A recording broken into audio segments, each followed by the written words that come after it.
Pai querido que está nos céus, obrigado pelo teu cuidado, obrigado pela tua misericórdia, obrigado que tudo sempre esteve e continuará estando no teu controle.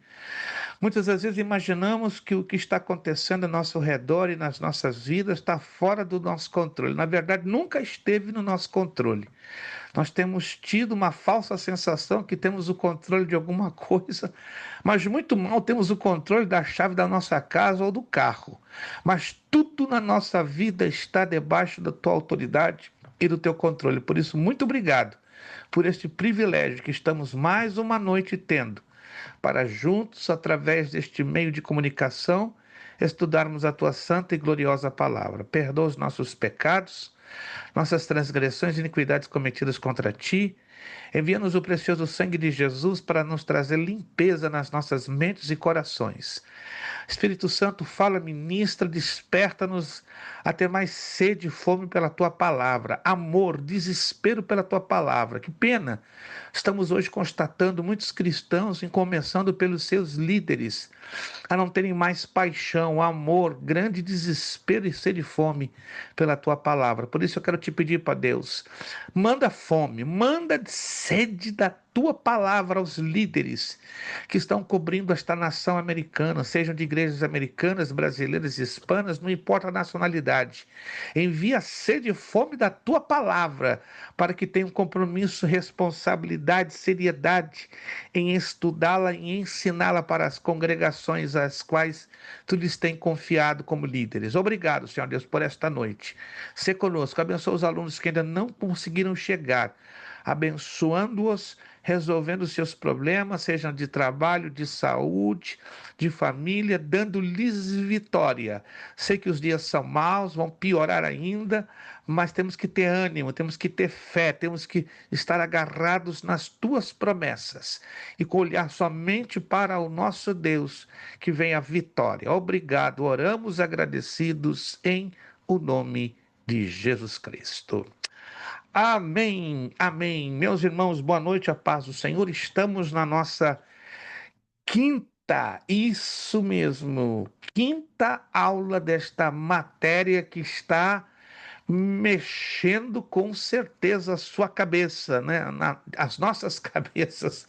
Estava falando agora há pouco, né? Antes de os outros irmãos chegarem, como é triste, como está, vamos dizer assim, frustrante em constatar que grande parte do povo de Deus não tem a mínima noção da importância desta matéria bíblica, né, que estamos estudando. E o que mais dói é que os líderes, né, os líderes que deveriam estar envolvidos até o topo da cabeça são os que infelizmente não têm um conhecimento nem básico e o que dirá profundo, mas que Deus nos desperte, nos fale, nos ministre, que Deus use a cada um de nós para haver um despertamento nas nossas igrejas, né? Sobretudo para voltar-se mais à importância da palavra, para que o culto, não é? Não sei como é na sua igreja, mas hoje as igrejas que eu visito, o culto não é bibliocêntrico e muito menos cristocêntrico.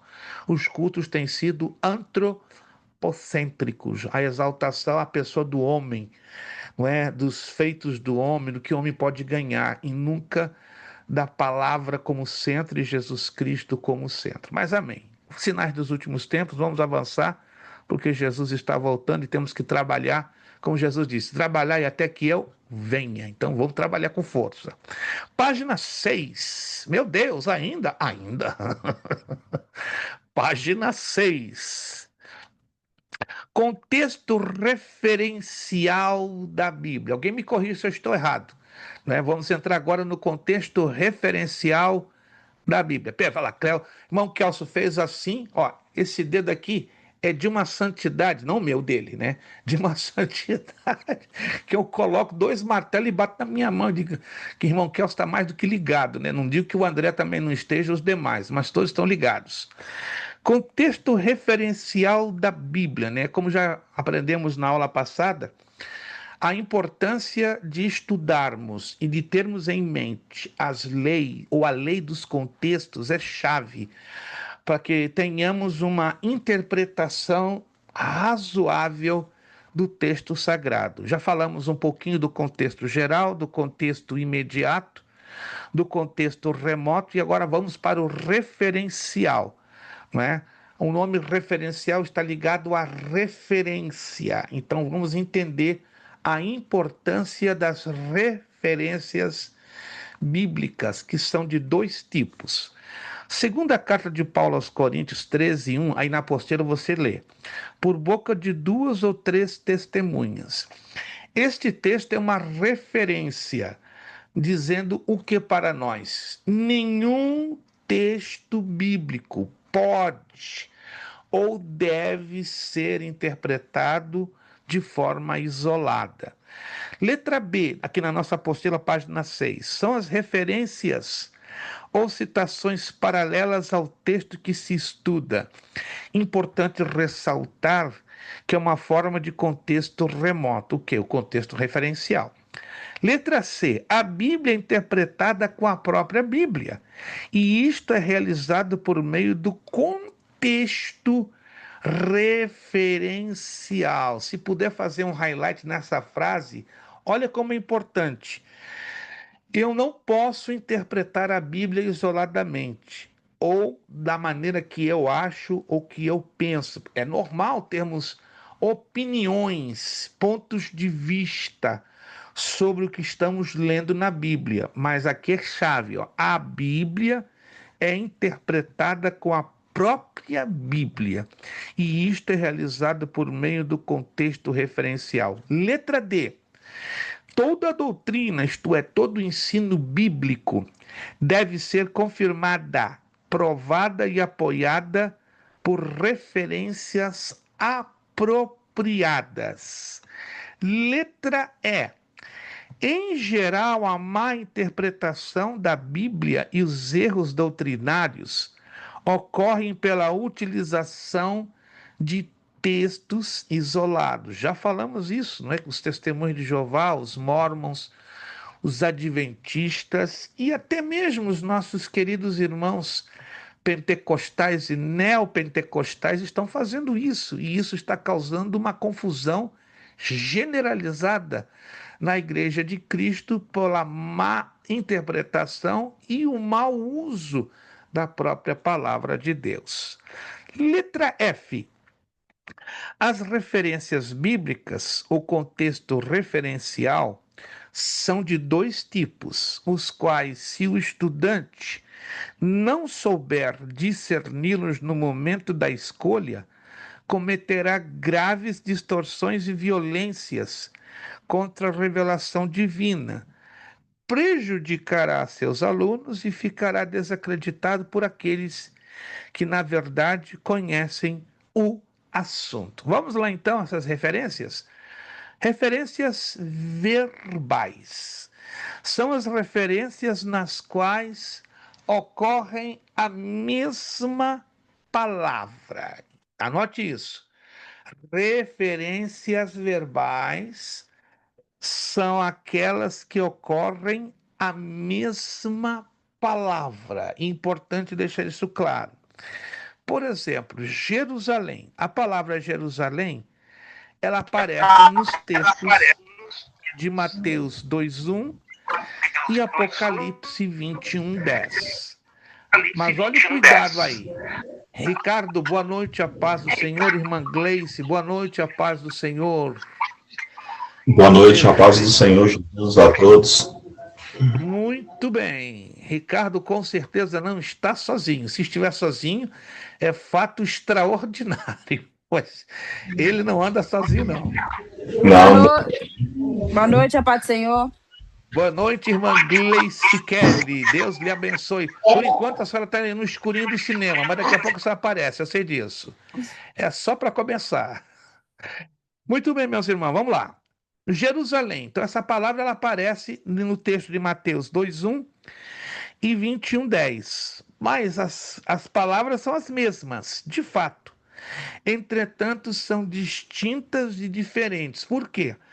Mateus 2:1 fala da Jerusalém terrestre, terrenal. E a Jerusalém de Apocalipse 21:10 é a celestial. Então temos que ter muito cuidado para não haver confusões. Abra sua Bíblia em Esdras, capítulo 8, versículo 16. Esdras. Está lá perto do livro de Neemias, pertinho do livro de Esther. Esdras, capítulo de número 8, pouco lido, né? E pouco conhecido, infelizmente. Um livro de uma riqueza bárbara, maravilhosa, mas pouco lido, pouco estudado, pouco entendido. Esdras, capítulo 8, versículo de número 16. Quem de vocês encontrar, pode abrir o áudio e ler para nós, por gentileza. Esdras, capítulo 8, versículo de número 16. Vamos lá, quem pode ler para nós? Assim convoquei a Eliezer, a Ariel e a Semaias, a Enaltã e a Natã, e a Zacarias e a Messulão, os chefes, como também a Joiaribe e a Elnatã, que eram sábios. O que nos chama a atenção nesse texto aqui que acabamos de ler? Vamos ler se você está prestando atenção. Se você está prestando atenção, de repente você não está ligado, né? Mas se você está prestando atenção, tem algo muito Os chamativo dois nesse texto. Elnatã, Não, olha de novo. Sacerdotes, Não, lê de novo. Vocês não estão prestando atenção no texto. Tem algo aqui bem chamativo, chama muita atenção. os chefes. Não. Ei, será que algum dos irmãos estão dormindo ainda? Acredito que não, estão É todos a espertos. lista do que voltaram do exílio. Não apenas, tem algo que chama mais atenção, a menos que vocês não estão observando os detalhes do texto. Pastor, O texto tem. Sim. seria Elnatã o nome duas vezes? Não ainda. Lê de novo, com mais atenção.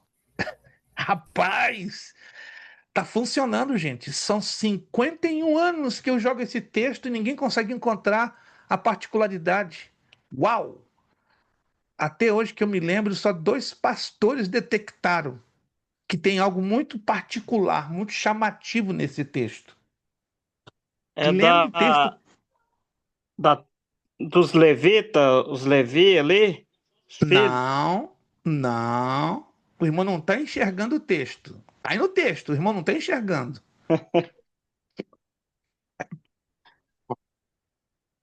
Olha o problema, quando lemos sem enxergar. Parece estranho, né?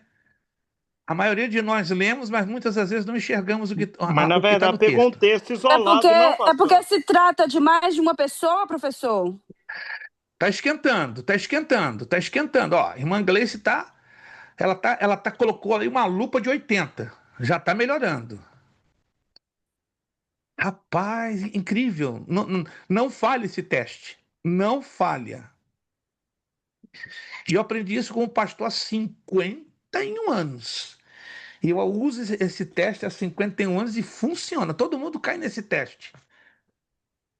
Ninguém observa a particularidade que tem nesse versículo. Tem algo chamativo nesse texto. Dou-lhe uma, dou-lhe duas, dou-lhe Pastor, 3. Sim, senhor. tá, vamos lá. Eu vou ler o 15 para ver se eu mato a charada. Ok. Eu os reuni perto do rio que corre para Ava, onde ficamos acampados 3 dias, atentando para o povo e para os sacerdotes. E não tendo achado nenhum dos filhos de Levi, mandei chamar Eliezer, Ariel, Semaías, Elnatã, Jaribe, Elnatã, Natã, Zacarias e Mesulão, os chefes, bem como Joiaribe e Elnatã, que eram sábios. Eles não eram os levitas, é isso que o senhor está querendo chegar? Não, o senhor já falou, o senhor ao ler já falou, só que não detectou a particularidade. Olha lá, Qual é a particularidade? Nós estamos concentrados no versículo 16, me acompanhe. No versículo 16 tem uma particularidade, algo diferente que nós não vamos encontrar com muita frequência em outros livros ou textos da Bíblia. É um mesmo nome que aparece 3 vezes, referindo-se a 3 pessoas diferentes. É o Natã. E acho curioso que vocês não tenham percebido essa particularidade, porque está bem claro. Se você ler, reler, vai descobrir que é o mesmo nome. Olha cá, eu vou ler aqui na Almeida Revista Corrigida aqui. Enviei, pois, Eliezer, Ariel, Semaías, Elnatã, primeira menção. Jaribe, Elnatã, segunda menção. Natã, Zacarias e Mesulão, os chefes, como também a Joiaribe e a Elnatã, terceira menção. Vocês não perceberam isso? Olha Mas só, esses nomes aqui se tratava de quem, afinal? 3 pessoas diferentes. Mas eu falei, professor.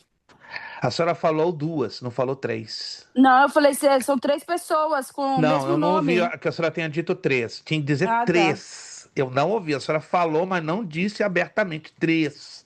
São O Wallace deve 3 ter falhado alguma pessoas. coisa.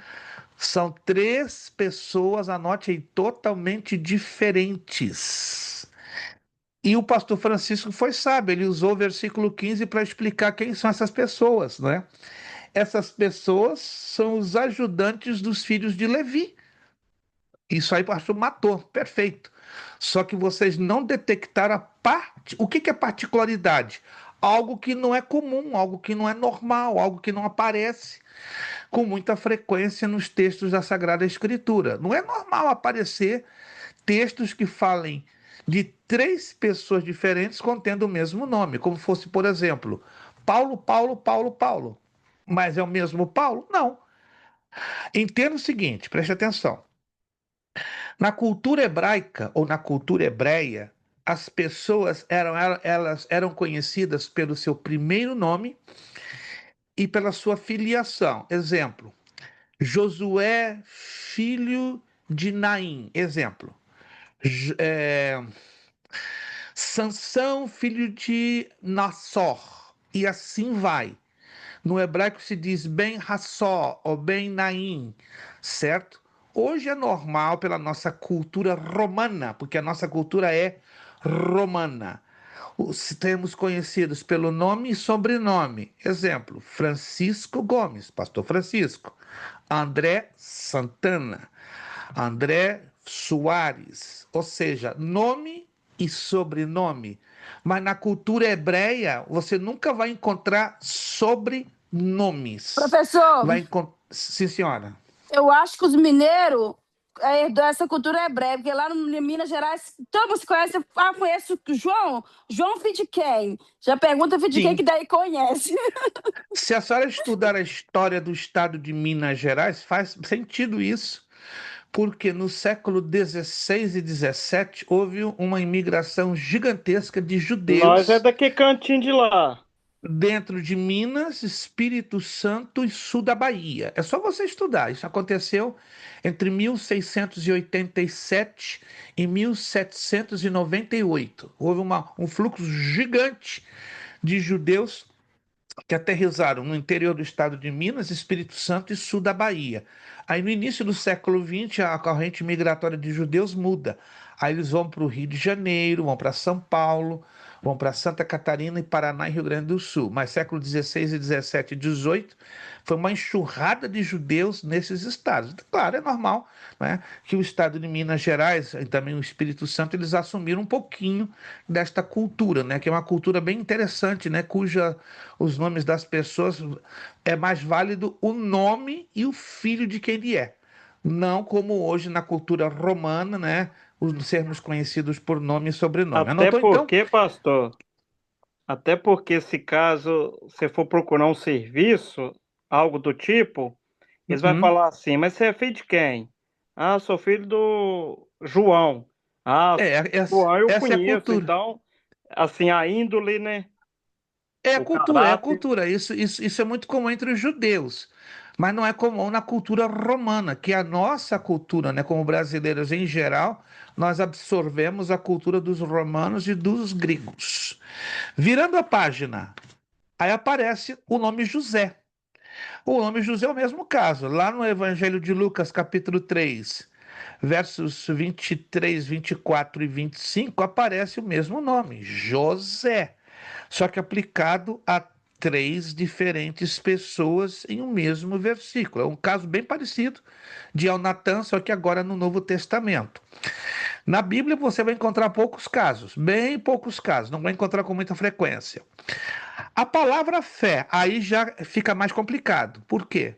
Porque você vai encontrar a mesma palavra em Atos 6:7, Atos 3:8, Atos 14:9, primeira carta aos Coríntios 12:9, Efésios 2:8 e primeira de Timóteo 4:1. Então você vai encontrar a palavra fé uma, duas, três, quatro, cinco, seis, né? Interessante. Na Bíblia se apresentam para nós seis tipos de fé.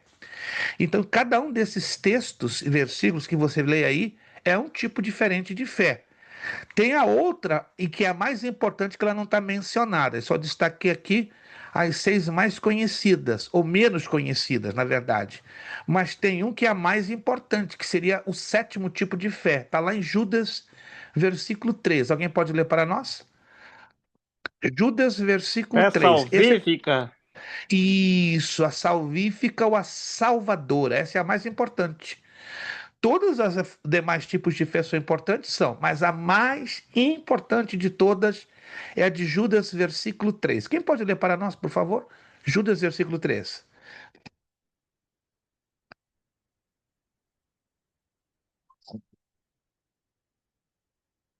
Judas, versículo 3. Está lá, antes do livro do Apocalipse.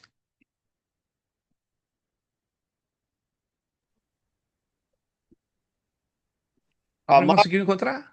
Sim, por Quando- gentileza. Judas, versículo 3. Amados, quando empregava toda a diligência em escrever-vos acerca da nossa comum salvação, foi que me senti obrigado a corresponder-me convosco, exortando-vos a batalhardes diligentemente pela fé que uma vez por todas foi entregue aos santos. Anote aí, essa é o tipo de fé mais importante que nós cristãos temos. É a fé salvadora. E ela é a mais delicada. Por quê? Porque ela pode ser roubada, ela pode ser extraída, ela pode ser extinta. Por isso que o escritor, que é o apóstolo Judas, diz: você tem que batalhar por essa fé. Você tem que lutar por essa fé. Aí você entende o seguinte: por que algumas pessoas, quando saem dos caminhos do Senhor, não conseguem mais voltar? Resposta: porque esta fé lhes fora roubada. Hum, quando essa fé é retirada, ela é roubada, não tem como. Hebreus 11:6 diz: sem fé é impossível agradar a Deus, concordo? Tá lá, Hebreus 11:6. Se a fé salvadora, salvífica, ela é arrebatada, ela é retirada de nós, o que vai levar você a ter forças para voltar na presença de Deus? Não tem nada. Hum, algumas pessoas voltam, mas porque a sua fé salvadora não lhes fora roubada. Ô, Sua pastor, fé mas não tem ficou. nada a ver daqui sete espíritos, não? Não, não vamos misturar isso, que é outro assunto. Não, sim, porque quando se sai, né? Aí leva com ele e aí fica mais Mas aí difícil, tem, fica pior aí é do que uma o primeiro. outra situação que tem uma aparência de semelhança, mas são situações totalmente diferentes. A questão dos sete espíritos é quando a pessoa deliberadamente entra no famoso pecado imperdoável, ou pouca gente entende isso, né? Para uma pessoa ter esses sete espíritos, o que Jesus, no contexto deste texto, está nos ensinando? De pessoas que conheciam ao Evangelho, conheciam a Deus e rejeitaram sistematicamente a Deus. Para haver uma rejeição sistemática, ela não acontece do dia para a noite, ela é um processo, ela leva tempo, dias, semanas, meses e até anos. Paulo ensina em primeira carta de Timóteo, capítulo 4, essas pessoas já cauterizaram a sua mente, ou seja, não já tem mais sensibilidade ao arrependimento. As pessoas que já perdem a sensibilidade ao arrependimento, Para elas, o certo é o errado é o certo. Aí vão incorrer no risco do pecado contra o Espírito Santo. O que é o pecado contra o Espírito Santo? Eu não tenho mais a sensibilidade ao arrependimento. Quando essa sensibilidade acaba, é normal que o Espírito Santo se retira. E aí vem o quê? Aí vem os sete espíritos. E Paulo fala lá em Efésios 4:27, não deis lugar ao diabo. No grego diz, não abram espaço, não deem legalidade ao diabo. Então, para isso acontecer, acontece com o crente, não acontece com o mundano. E segundo, não acontece do dia para a noite. É um processo. É o exemplo mais claro da Bíblia, nós temos três. Três muito claros. Saul, Ananias e Safira e Judas Iscariotes. Foram os que abriram espaço, deram legalidade a Satanás tomar posse deles por completo. Vamos avançar? Então nós então sabemos que são 7 tipos de fé. Porém, é extremamente importante, voltando lá na apostila, já estamos na página 7, observarmos que a expressão da fé é diferenciada em cada uma dessas referências. Saberia vocês distingui-las? Geralmente há uma dificuldade em saber qual é o tipo verdadeiro de fé. Fé pequena, fé fraca, fé forte, mas a mais importante é a fé salvadora. Abra lá comigo na carta de Paulo aos Romanos, capítulo 7, por favor. Capítulo 7.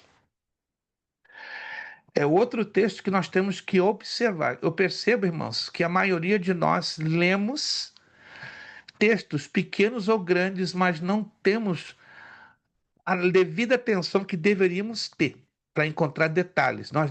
Muitos de nós não gostamos de detalhes, isso é perigoso.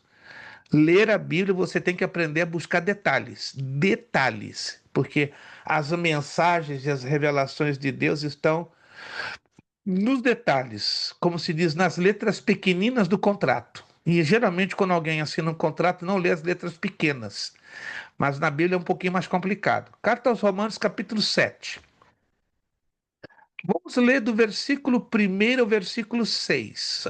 Eu estarei lendo esse texto. Ó, por favor, atenção, redobrada. Abra bem os seus ouvidos e fique com os olhos cravados na leitura deste texto que estarei fazendo agora. Romanos, capítulo 7, do versículo 1 ao 6. Todos encontraram? Espero que todos tenham já nas suas Bíblias em papel digital. Romanos, capítulo 7, do versículo 1 ao 6. Vou começar a ler.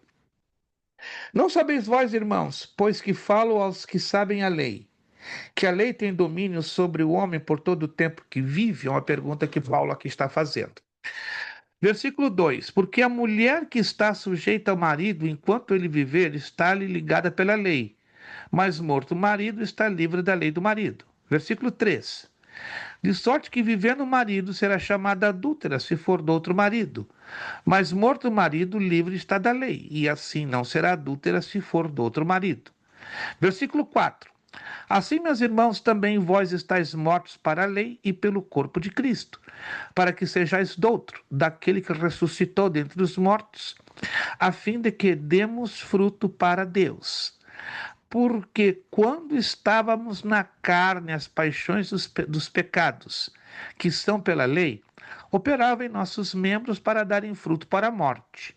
Mas agora estamos livres da lei, pois morremos para aquilo em que estávamos retidos, para que servamos em novidade de espírito e não na velhice da letra. Aqui o texto é um pouquinho maior, mais extenso, correto? Aqui nós também temos uma particularidade. Que particularidade? Que algo de diferente nos chama a atenção nesse texto, ou nesses versículos que acabamos de ler? Aí tem algo que nos chama muito a atenção.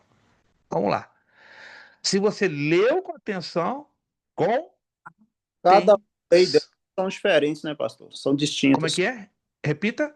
Cada uma dessas leis são distintas, são diferentes. Opa! Quantas vezes aparece então essa palavra lei entre o versículo 1 e o versículo 6?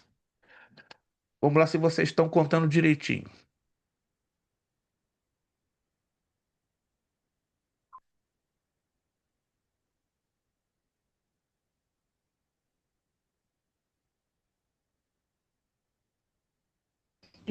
8 vezes. 8 vezes. Perfeito, irmão Ricardo. 8 vezes. E cada uma destas ocorrências, lei, totalmente diferente. É uma dificuldade para interpretar o texto enorme. Enorme. Como é que eu consigo interpretar corretamente? Lendo o contexto. Vamos lá. Está aqui na apostila. Ó. Eu separei alguns. Eu só li do 1 ao 6. Mas se você ler com atenção todo o capítulo 7, anote aí. É o capítulo da lei. Na Bíblia, se tem um capítulo que fala de lei, este é o capítulo 7 aos Romanos. Então eu vou falar só de algumas delas. Por exemplo, no versículo 1, uma dessas, porque tem duas ocorrências, ok? Uma dessas ocorrências é a lei civil. O versículo 12, que nós não lemos, fala da lei mosaica. O versículo 21, que também nós não lemos, fala a lei da consciência. E o versículo 23, que também não lemos, é a lei como um princípio. E agora? Como separar isto para termos uma correta interpretação? Volto a bater na tecla. A importância de termos hoje uma concordância bíblica é uma chave tremenda. Se o aluno ainda não tem uma concordância bíblica, ela tinha que ser para ontem. Você precisa, meu irmão, se você não tem. Eu já postei lá no grupo uma concordância bíblica excelente, ela não é cara, $35, como 40 no máximo. Vai ajudar demais, irmãos, a vocês identificarem palavras dentro da Bíblia e entenderem o seu devido contexto.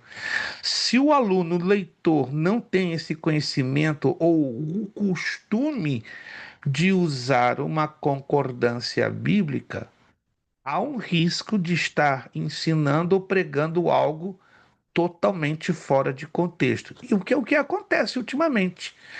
Não é? Estamos ouvindo mensagens totalmente fora de contexto. Parecem bonitas, têm efeito emocional, efeito até psicológico.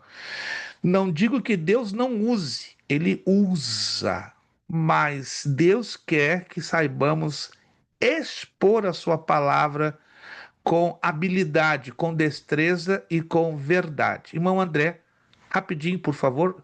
No caso, essa concordância bíblica seria igual aqui está falando da lei, né? No Hum, caso. Porque a muitos pregadores concordância vai falam, lhe no hebraico. ajudar.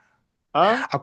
A concordância bíblica, preste atenção, ela vai lhe ajudar a encontrar as ocorrências da palavra lei. Quantas vezes a palavra lei aparece no Antigo e no Novo Testamento? A concordância vai lhe ajudar a interpretar um pouquinho o seu contexto. Agora, para o irmão saber mais a fundo, aí tem que ser um dicionário. Um dicionário bíblico, aí vai levar o irmão, ó, lá na profundidade, porque aí o irmão vai ter no dicionário bíblico o significado literal e o contexto que está se referindo. Para ficar melhor, pode também lançar mão de um manual ou de um comentário bíblico. Os manuais e comentários bíblicos são excelentes. Quem puder ter, ó, concordância, dicionário, manual e dicionário, está com tudo e não está próximo. É a chave. Dá trabalho? Claro, porque hoje a maioria das pessoas não querem ter trabalho. A menos que você tenha um chamado. Aí até o detalhe. Se você tem um chamado de amar a palavra, de pregar a palavra, de ensinar a palavra, aí muda o assunto. Porque quem tem um chamado na área da palavra, na ministração da palavra, no ensino, na pregação, é obrigado a ter esse material. Se não tiver esse material, é o mesmo que você está patinando no gelo. Tá ali o irmão Pastor, Kelson. Pastor, Sim, sim. Tá ali, o irmão Kelso está mostrando ali na página dele uma concordância bíblica. Excelente, irmão Kelso. Exatamente isso. Muito bom, muito boa. Tem outras de vários tamanhos, mas aí vai depender também do uso que o irmão queira dar. Irmã Flávia. Eu tenho esse livro aqui e tem sido muito bom usar ele, mas o senhor recomenda? Ela mais é Chama. para a área da homilética. Para a área da homilética, ela é muito boa. Ajuda, mas não é ainda um material completo a nível da hermenêutica. Mas Ok. para ministrar a palavra, é a Bíblia em esboço, ajuda bastante. Eu tenho essa Bíblia em duas versões, em dois tamanhos. Ela é boa, mas ainda não é um material completo. O material completo mesmo, eu já falei aqui, vou falar de novo, se alguém puder memorizar, eu vou postar lá no grupo para relembrar. Chama-se Bíblia de Referência Temática Thompson. Que é um material completo? Bíblia de Referência Temática Thompson. Alguns já têm, outros não têm. Esse é um material completo. Ele tem tudo junto. Ele tem manual, ele tem dicionário. Ah lá, acho que o Kelso já tem. Eu acredito que o Kelso tem. Ah lá, já tá bem servido, irmão. Tá servido. Pronto, já não fala mais nada. Tá lá, Ricardo, tá bem servido. Não fala mais nada, Ricardo. O negócio não vale para ti, não, Ricardo. Você tá bem servido. Esse é o material mais completo hoje disponível em língua. O problema é saber usar. Ela é uma Bíblia um pouquinho difícil. Inclusive, se alguém tem dificuldade em usar essa Bíblia, é só me falar no privado, que eu vou postar vídeos chamados tutorial vídeos, como você usá-la. É excelente. Eu uso essa Bíblia há 50 anos. É a minha Bíblia, irmãos. Minha Bíblia de estudo é atual. Tenho várias aqui atrás de mim, ó.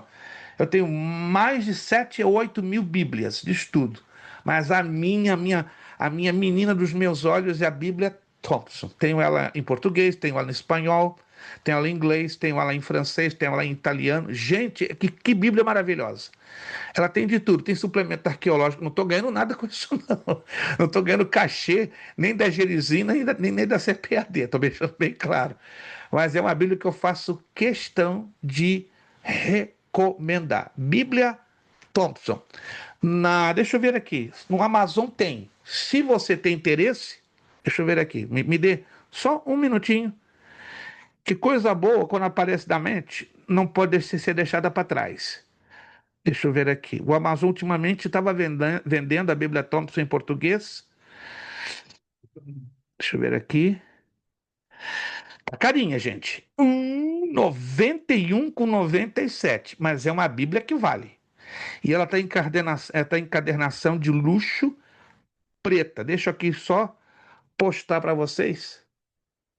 Vale, vale. Se você quer fazer um investimento na sua vida espiritual, vale, vale, vale, vale. Estou aqui mandando já. Isto. Maravilha. Estou mandando com preço e tudo. Tá lá no grupo, tá bom? Se você tem uma conta no Amazon, ó, se você comprar hoje, essa aqui eu abri na minha conta. Se você comprar hoje, recebe sábado na sua casa. Entendeu? Pelo menos de acordo com o endereço. Alguns aí podem receber até amanhã. Mas é o tipo da Bíblia que você. E agora ela tá bonita, ela tá com encadernação preta, tá linda demais. A minha, Muito boa. a minha é dessa aí, ela é bonita mesmo. É muito bonita, muito ali. Eita, coisa boa. O do irmão Ricardo também, mas é uma versão. Tem vários tipos de capas, o conteúdo é o mesmo, entende? Tem um formato menorzinho, que a letrinha é menor, né? Ela é o tamanho compacto, né? Ela é mais ou menos do tamanho do meu celular, pequena, mas a letrinha vai lá embaixo. Então eu recomendo o tamanho maior, que é muito bom para a leitura, tá bom, gente? Anotam aí, Bíblia Thompson. Você quer uma Bíblia completa que vai te ajudar na hermenêutica, na exegese, vai te dar dicionário, vai ser manual bíblico. É completo, completo, completo. Você pode ter outras obras para fortalecer o seu conhecimento bíblico, mas se você quer uma coisa compacta, o chamado 10 em 1, Bíblia Thompson. Ok, vamos lá, vamos continuar. Sabedoria. Aí vem uma coisa interessante que poucos nós sabemos. Este termo em Provérbios refere-se quase à sabedoria divina, enquanto Eclesiastes, à sabedoria puramente humana. Anote aí. Provérbios só fala de sabedoria do céu, divina. Eclesiastes só fala de sabedoria terrenal, humana. Preste atenção nisso. É muito interessante. Todas as vezes que a palavra sabedoria ela é mencionada no livro de Provérbios, ela está se referindo à sabedoria lá de cima, divina, de Deus. Já Eclesiastes está se referindo que tipo de sabedoria? Humana, terrenal. Aí vem a palavra porta. Estamos estudando referências, o contexto referencial. Nós estamos nas referências verbais. Essa palavra porta traz dificuldade. Sim, senhor.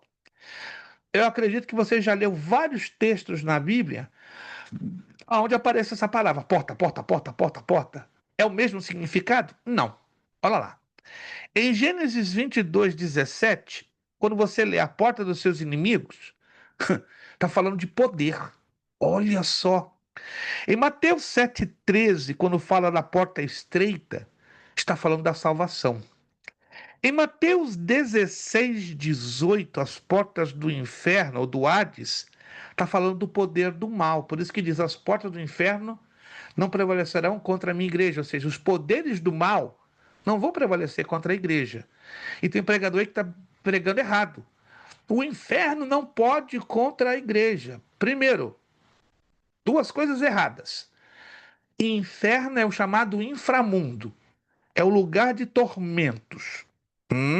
Não é lugar aonde Satanás está habitando e nem os seus demônios. Começa aí o problema.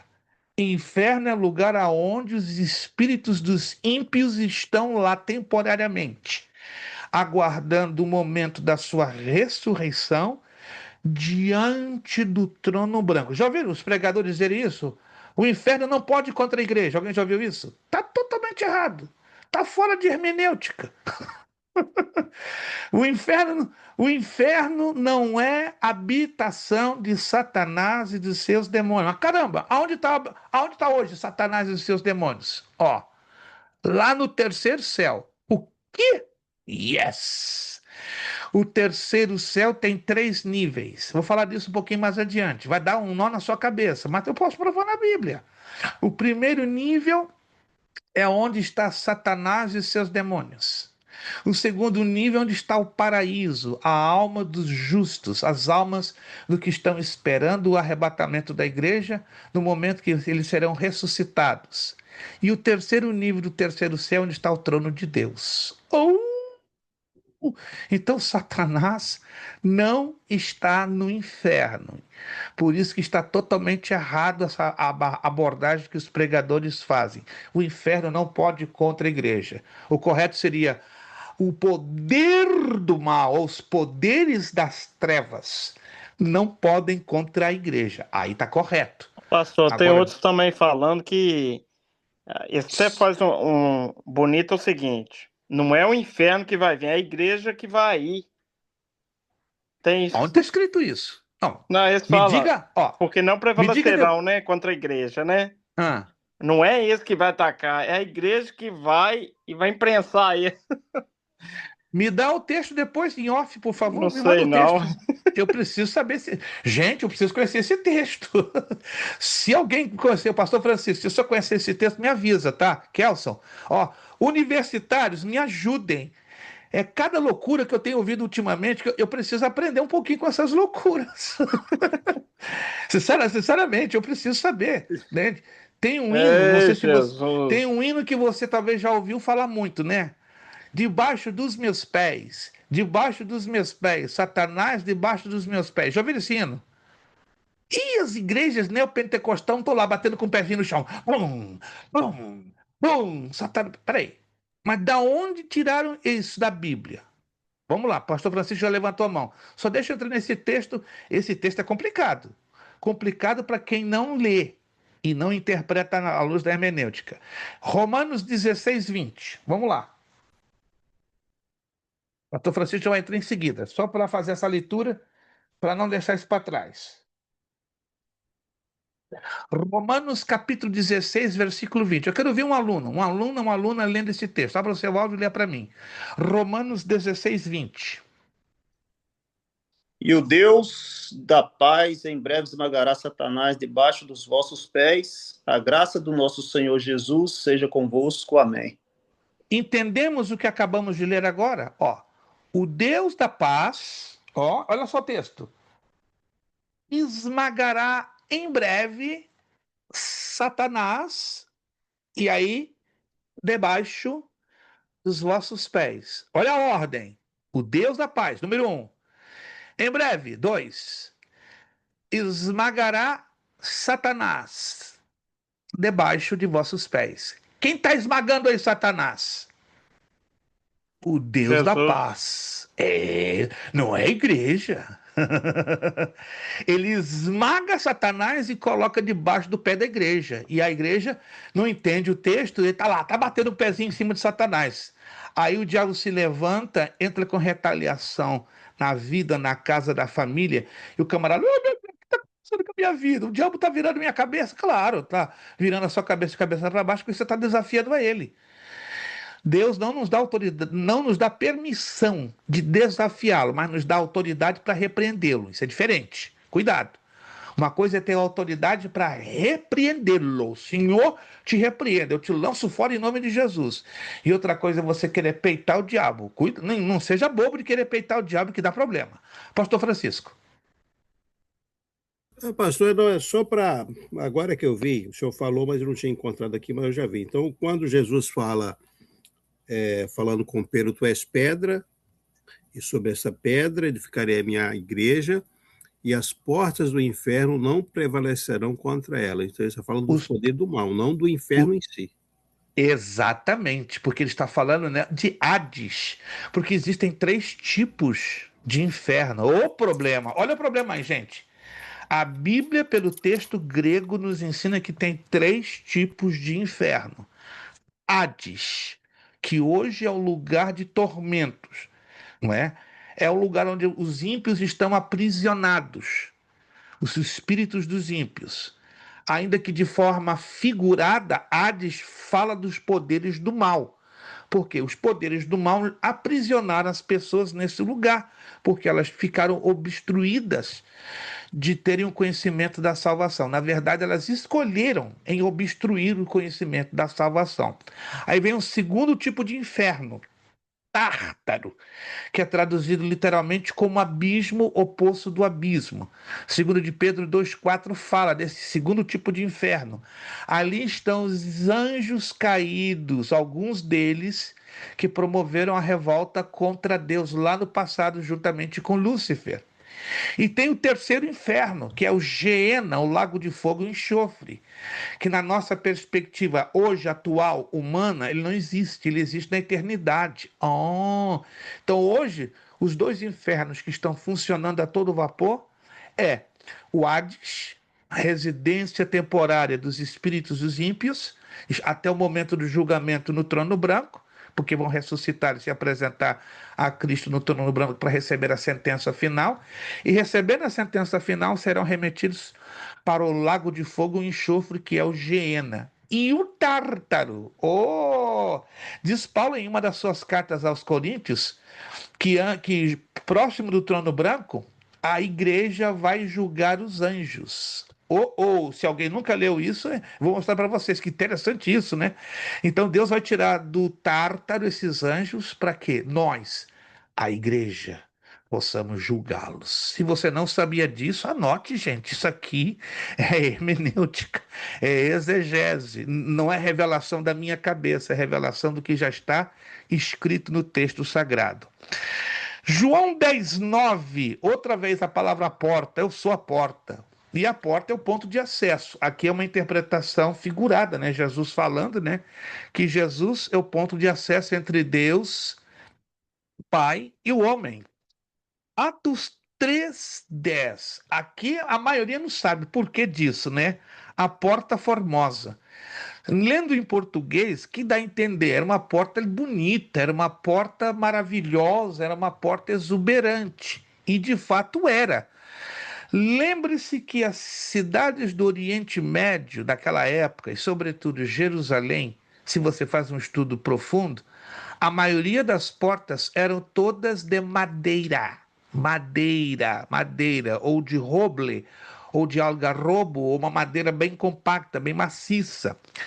Mas havia uma dessas portas que ela não era feita de madeira, era feita de metal, de bronze polido. E esta porta era chamada de Porta Formosa. Por isso a dificuldade de interpretar. Por que o nome Formosa? Porque ela é feita de metal, porque a palavra grega denota feito de metal. Almeida decidiu traduzi-la por Formosa, mas o correto seria porta de bronze ou de bronze polido. 1 de Coríntios 16, 9, de novo, outra vez a porta. Uma porta grande e eficaz se me abriu. Aí está falando de quê? Oportunidades. Eclesiastes 12, 4. Vamos lá? Eita, eu gosto muito deste livro, porque ele tem uns mistérios aí que dá nó na cabeça de qualquer crente que estuda pouco ou nada da Bíblia. Eclesiastes, capítulo 12. Eclesiastes está depois de Provérbios. Eclesiastes capítulo 2, versículo 4, diz assim: E as duas portas da rua se fecharem por causa do baixo ruído da moedura, e se levantar a voz das aves e todas as vozes do canto se baixarem. Se você faz uma leitura a grosso modo, você não vai entender nada do que esse texto está nos dizendo. Concordam comigo? Uma leitura a grosso modo. Aí se pergunta, o que significa as duas portas da rua? Os lábios. Mas como é que eu sei? Porque o texto não me dá nenhuma pista para descobrir a interpretação. Aí eu tenho que lançar a mão do contexto remoto. Vai lá no Salmo 141, verso 3. Alguém pode ler para mim? Salmo 141, verso 3.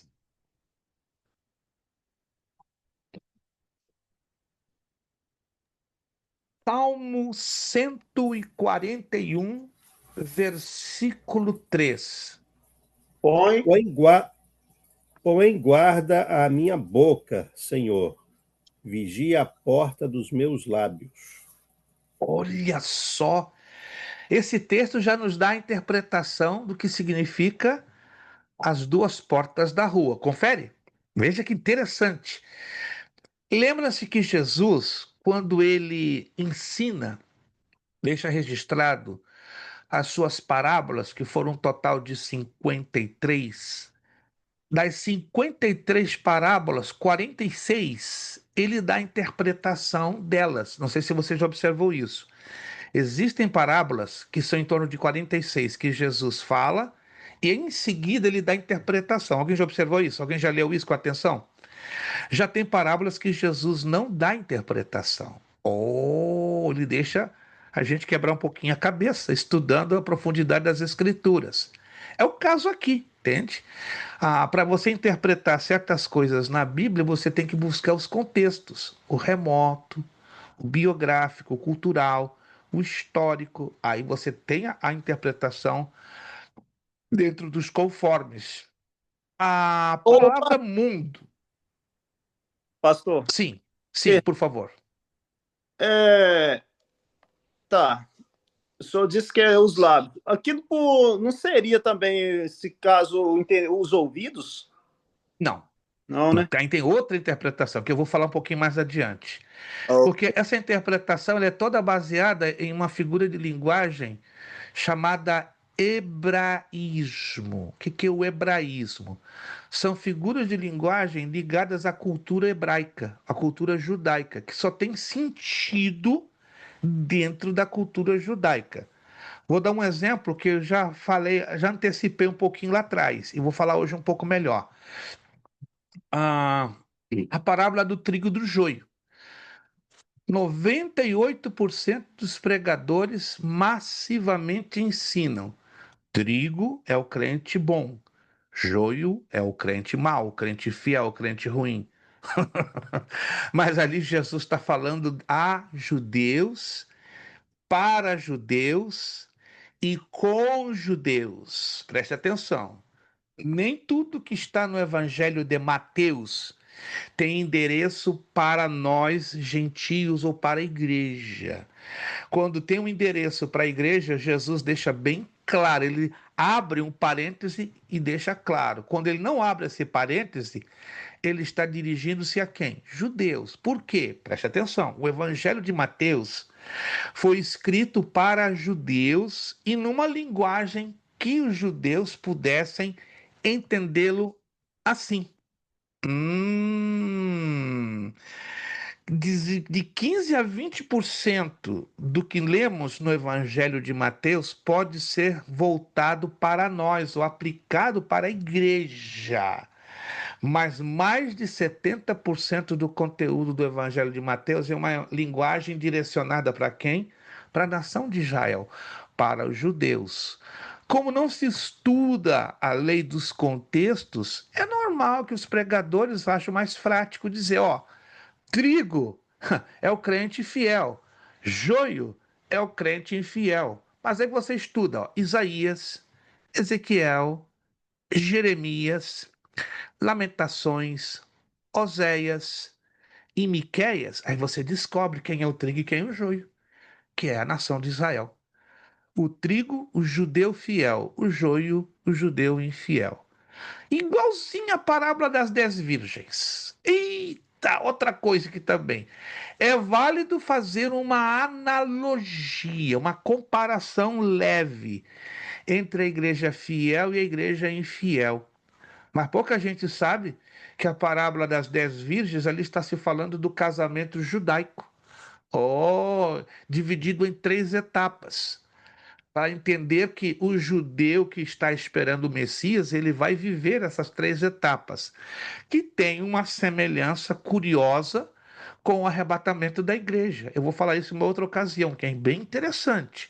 Mas o conteúdo do grosso da mensagem da parábola das 10 virgens, ela é voltada para a restauração da nação de Israel na última parte da tribulação. Como é que eu sei disso? Porque eu tenho que entender definitivamente que o Evangelho de Mateus, em mais de 70%, ele é direcionado a uma mensagem para quem? Para a nação de Israel. Entre 20% a 30% era direcionada para nós. E quando é direcionada para nós, Jesus, ele abre os devidos parênteses, ele faz as ressalvas, que geralmente, quando se lê, a maioria não presta atenção. No momento que você começar a prestar atenção às ressalvas, os destaques que Jesus dá no Evangelho de Mateus, porque Mateus esteve lá presente, foi testemunha ocular, e ele escreveu bem registradinho, porque ele tem presente. Aí vocês vão começar a entender o que é de aplicação só para Israel e o que é de aplicação só para a igreja. E vão haver textos de aplicação para as 2 nações ou para os 2 povos ao mesmo tempo.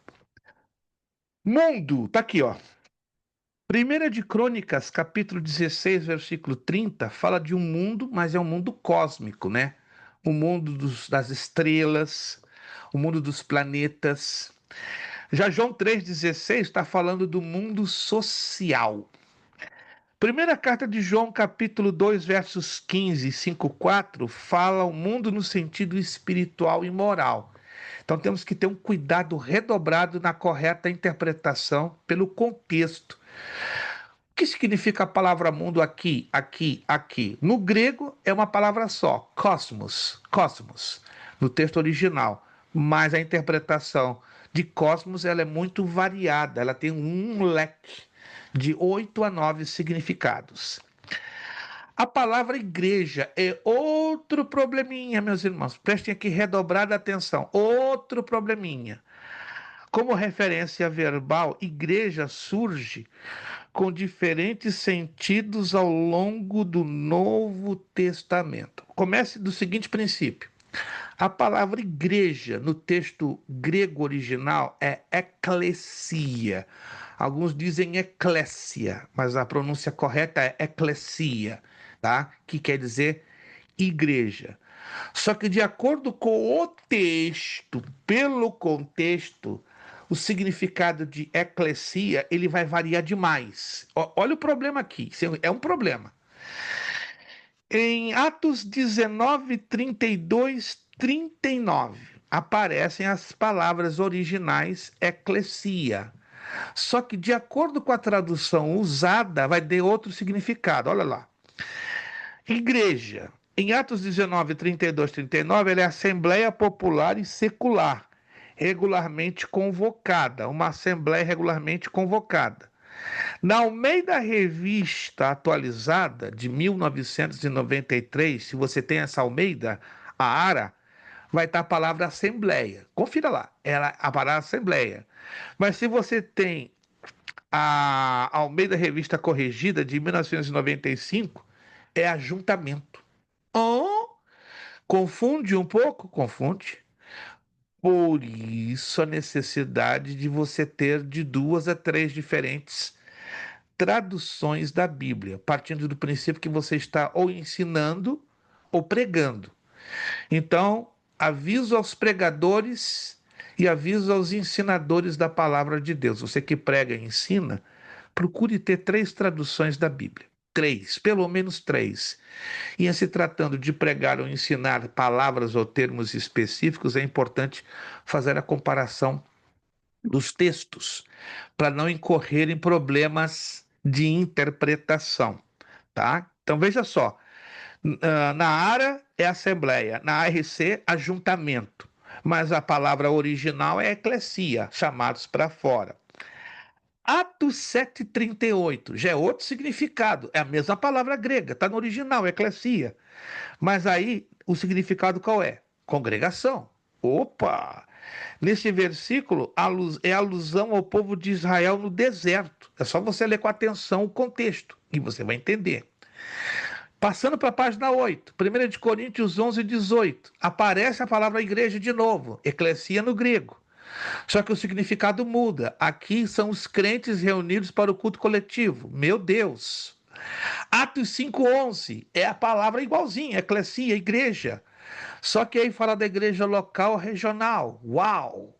Mateus 16:18 já foi mencionado aqui pelo nosso pastor Francisco. É a igreja como universal, o corpo místico de Cristo. Uau!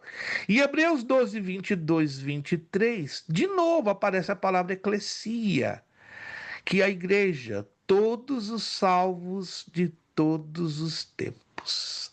Saberíamos nós separar os significados de acordo com o texto? Provavelmente teríamos dificuldade.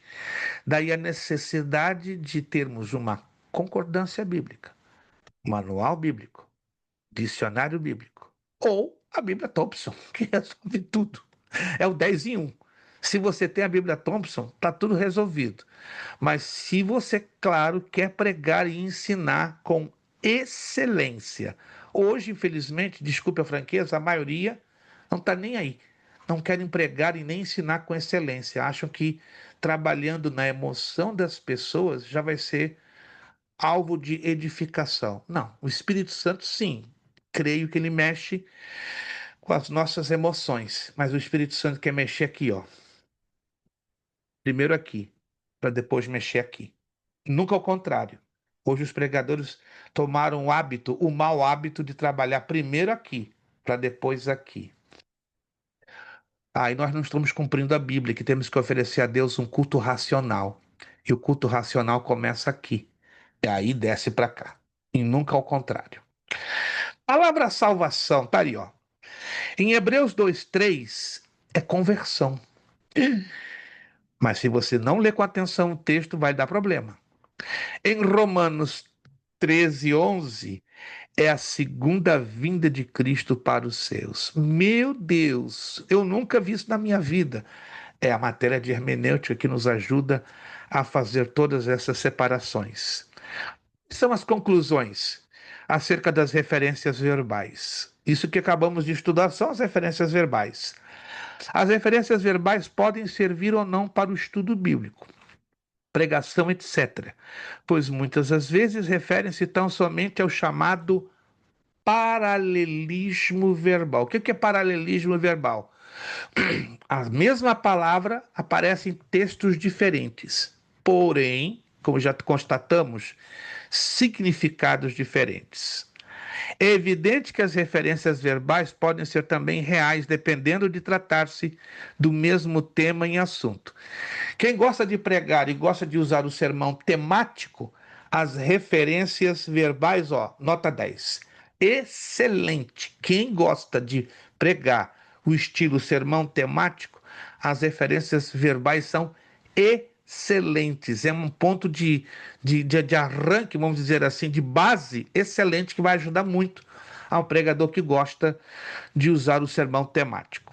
Vamos às referências reais. As referências reais nas quais ocorrem a mesma ideia, o mesmo sentido e o mesmo tema e assunto, só que usam palavras diferentes. Entenda isso aqui, as referências verbais. Vamos usar isso aqui para facilitar a sua compreensão. Preste atenção. Referências verbais, mesmas palavras, significados diferentes. Repito, referências verbais, mesmas palavras, significados diferentes. Referências reais, diferentes palavras, mesmo significado. É o contrário, estão percebendo? Referências reais, mesmo assunto, mesmo tema, mas diferentes palavras. Fica um pouquinho mais difícil? Claro que fica, mas vamos lá. Estas são as referências apropriadas para o estudo bíblico, olha só, para a doutrina e pregação. Grande parte, isso aqui é importante, faça um highlight, das referências verbais, ou seja, mesmas palavras, são também referências reais. Isso é interessante. As concordâncias bíblicas, você vai estar enjoado de me ouvir falar de concordância bíblica, apresentam as referências verbais próximas das reais, uma vez que uma concordância é uma simples catalogação de referências bíblicas quanto a um determinado tema e assunto. Nós fazemos essa pergunta: você saberia distinguir as referências verbais das referências reais em uma concordância bíblica? Resposta que para alguns é complicado. Vamos dar aqui exemplos de referências reais. O tema salvo. O salvo na Bíblia, ele é falado de várias formas. Vamos ler texto por texto, para não ficar nenhuma dúvida nesta noite, porque isso aqui é crucial, isso aqui é importante demais vocês separarem referências verbais, referências reais. Quem pode ler para mim Efésios 3,18, por favor? Efésios, carta de Paulo aos Efésios, capítulo 3, versículo 18. Efésios 3,18. Quem pode ler para mim, por favor? Poderdes perfeitamente compreender com todos os santos qual seja a largura e o comprimento e a altura e a profundidade. Obrigado, irmão Kelson. Poderes perfeitamente compreender com todos os santos. Aí estamos falando, então, que a palavra santo, ela significa o quê? Salvo. Então, o assunto que envolve salvo, o que conhece a Cristo, que tem comunhão com Cristo, que tem intimidade com Cristo, ao longo da Escritura ele vai ganhar nomes diferentes. Aí em Efésios 3,8, o salvo é chamado de santo. 2 de Coríntios 5,17, segunda carta aos Coríntios, capítulo 5, verso 17. Qual vai ser o outro nome do salvo? E assim Se alguém está em Cristo, é nova criatura. As coisas antigas se passaram, eis que se fizeram novas. Perfeito, pastor Francisco. Então, o salvo da Bíblia também é conhecido como nova criatura. É salvo? É salvo. Salmo 31, 23. Amai ao Nossa. Senhor, vós todos os que sois seus santos, porque o Senhor guarda os fiéis e retribui com abundância aos soberbos. Quem são os fiéis aí? É o salvo, ou não? Olha, o salvo tem vários nomes na Bíblia. Então aí temos o terceiro nome do salvo, que é chamado de fiel ou fiéis. Evangelho de João 1,12. Evangelho de João, primeiro capítulo, versículo 12. Mas a todos quantos o receberam, deu-lhes o poder de serem feitos filhos de Deus, aos que creem no seu nome. Uau! Filho de Deus. Então o salvo é chamado de filho de Deus. Estão anotando, gente? Está aí na apostila, né? Mas para ficar bem claro, deixa eu dar aqui uma rápida ressalva. Vocês devem se lembrar, se eu já não falei sobre isso, ou se você já ouviu isso em algum estudo bíblico, alguma ministração. A Bíblia fala de 4 tipos de filhos. Alô?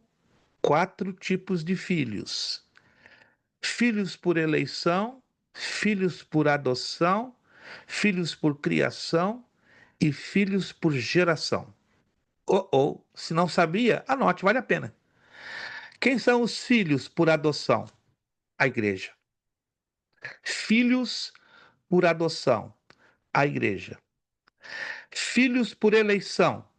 A nação de Israel. Filhos por eleição?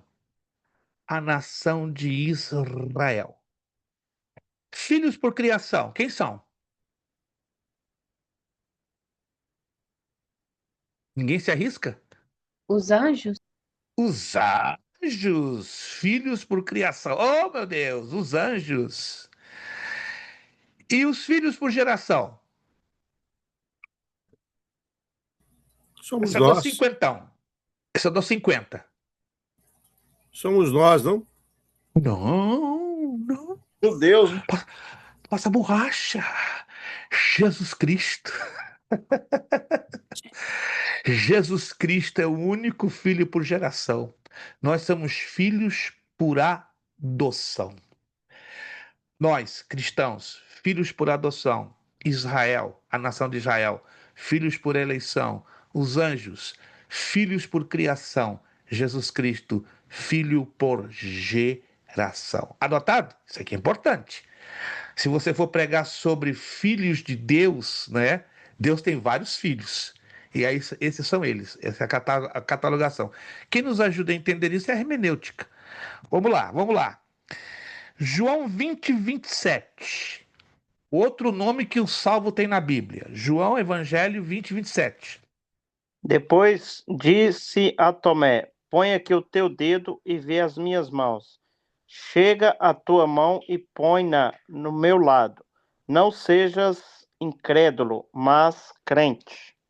Crente. É coisa boa. Todo mundo já. Eu sou crente. Eu sou crente. O diabo também é crente. Temos que ser crente e cristãos. Acreditar e ser parecidos com Jesus. E aqui só parecia que Tomé tinha um problema, né? Parecia que Tomé parecia ser cristão, mas não era crente ainda. Como também muita gente que é crente, mas não é cristão ainda. Então temos que lutar para ter os dois, né? E aqui o salvo é chamado de crente. O que quiser crente? É o que crê. E aquele que não crê é um descrente, mas tem crente que é descrente? Tem. Hoje em dia, o que você está vendo, a quantidade de gente na igreja que não está mais crendo nem nas promessas, nem na palavra de Deus e nem no seu poder, é uma quantidade doida. E aí dá para abrir uma mensagem, né? Uma pregação pesada, mas necessária para a igreja ouvir hoje. Qual é o maior pecado que hoje está desagradando o coração de Deus? Aliás, a Bíblia já ensina vários níveis de pecado, mas tem um que desagrada terrivelmente o coração de Deus. Pode imaginar qual é? Ou você sabe qual Apostasia? é? Medrosidade? Incredulidade. Ô, irmã Flávia, eu não vou deixar a senhora quietinha, não, tá, irmã Flávia? Eu vou lhe dar cinquentinha pra senhora. Ei, Jesus, irmã. Ô, Glória! Irmã Flávia, ela tá ali, ó, na dela, quietinha. Mas quando Jesus move ali, ó, é igual aquele anjo, moveu a água. Aí, olha lá, lá. Também ela tá inspirada, né? A irmã Flávia sempre tá inspirada. Cinquentinha, irmã Flávia, pra senhora ficar mais contente, mais animada. Incredulidade, irmãos, é o pecado que mais aborrece a Deus. Você pode estudar de Gênesis ao Apocalipse. Não é o adultério, não é o homicídio, não é a mentira. Todos esses são pecados, mas um pecado que indigna o coração de Deus chama-se incredulidade. Que Deus nos ajude a não termos um coração incrédulo, né? Como diz lá a carta aos Hebreus, né? Porque esse coração incrédulo bloqueia a ação do Espírito Santo nas nossas vidas. Atos 9:1. Atos 9:1. Atos 9:1.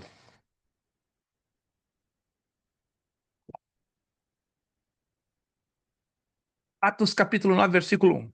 E Saulo, respirando ainda ameaças e mortes contra os discípulos do Senhor, dirigiu-se ao sumo sacerdote. Outro nome do salvo é discípulo.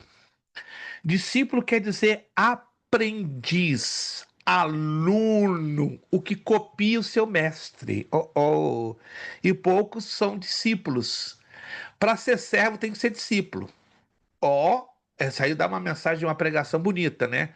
Muita gente quer ser servo, mas não aprende a ser discípulo. Eu, para ser servo, tenho que aprender a ser discípulo. E vice-versa. Porque ser servo e ser discípulo estão intimamente ligados. Muita gente, eu sou discípulo de Jesus. Mentira, você é servo? E alguns dizem, eu sou servo, você é discípulo? Porque isso estão intimamente ligados. Primeira de João 3:9. Primeira carta de João, capítulo 3, versículo 9. Qualquer Quem que é pode ler? nascido de Deus não vive na prática do pecado, porque a sua semente permanece nele, e não pode viver pecando, porque é nascido de Deus. Nascido de Deus. Ei, crente, servo de Deus, se alegra. O teu nome de salvo, ó, na Bíblia é santo, é nova criatura, é fiel, é filho de Deus, é crente, é discípulo, é nascido de Deus. Meu Deus, assim eu me chamo lá no céu e na terra, porque somos salvos. O salvo também é chamado de como? Lá em Ezequiel 18:26. Ezequiel 18:26. Se o justo se desviar da sua justiça e fizer maldade, morrerá por causa dela. Na iniquidade que cometeu, morrerá. O Meu justo. Deus, que texto forte, né? Não vamos entrar em comentários. Esse é um texto muito impactante. Mas é outro nome que o salvo tem, né? Justo. E Isaías 62:12. Esse nome é bonito demais. Isaías 62:12. E chamar-lhes ão o povo santo, os remidos do Senhor, e tu serás chamada procurada, cidade não desamparada. Remidos do Senhor. Entenderam? Então, nós salvos na Bíblia somos conhecidos como santo, nova criatura, fiel, filho de Deus, crente, discípulo, nascido de Deus, justo, remidos. As palavras são diferentes, concorda comigo? Mas o significado é o mesmo: salvo. Isso significa o quê? Referências reais. Vamos recapitular de novo? Referências verbais. Mesmas palavras, significados diferentes. Repito, referências reais. Mesmas palavras, significados diferentes. Mas Referências. Hã? só trocou, só falou reais. Alguém que estava acordado. Fiz de propósito, ó. Tem que estar alguém acordado. Graças a Deus, o Kelso tá tomando ali, ele tá com um garrafão ali de café, daqueles do bom, que só mineiro para levantar de fundo. Eu tomei esses dias passei mal. Não posso tomar café cafeinado. Passei mal mesmo. Meu coração quase saiu pela orelha. E irmão me enganou. Não, pastor, eu imaginava que era descafeinado, mas esse é o café do Mineirão para arrebentar, meu amigo. Muda. Eu quero o descafeinado. Eu sou cardíaco, eu não posso.